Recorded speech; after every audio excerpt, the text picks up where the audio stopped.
В республике отсутствует четкий учет семей, имеющих 3 и более детей. Об этом сегодня заявили народные депутаты Якутии в ходе заседания контрольного комитета парламента.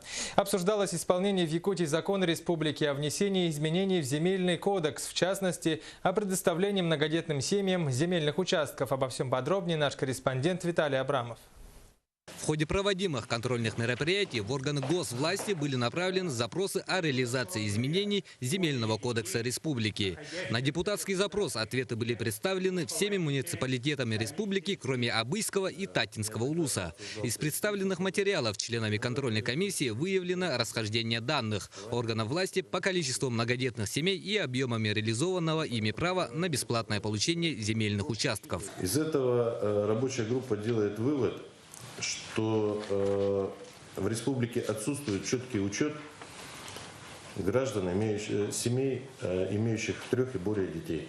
Граждан, попадающих под категорию данного законодательства. Из 17 560 многодетных семей республики заявки на предоставление земельных участков подали 11 784, а получили только 3076 семей.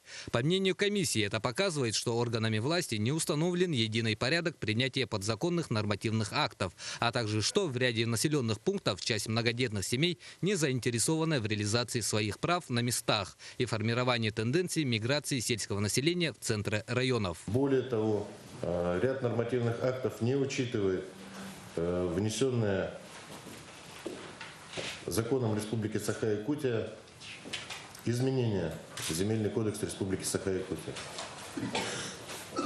Это свидетельствует в том числе об отсутствии должной координации со стороны правительства Республики Саха-Якутия. В итоге контрольный комитет сформировал ряд предложений и рекомендаций, среди которых привести в соответствие учет многодетных семей, определить порядок целевого использования земельных участков, а также рассмотреть вопрос увеличения численности кадастровых инженеров в улусах республики. Виталий Абрамов, Дмитрий Сергучев, НВК Саха, Якутск.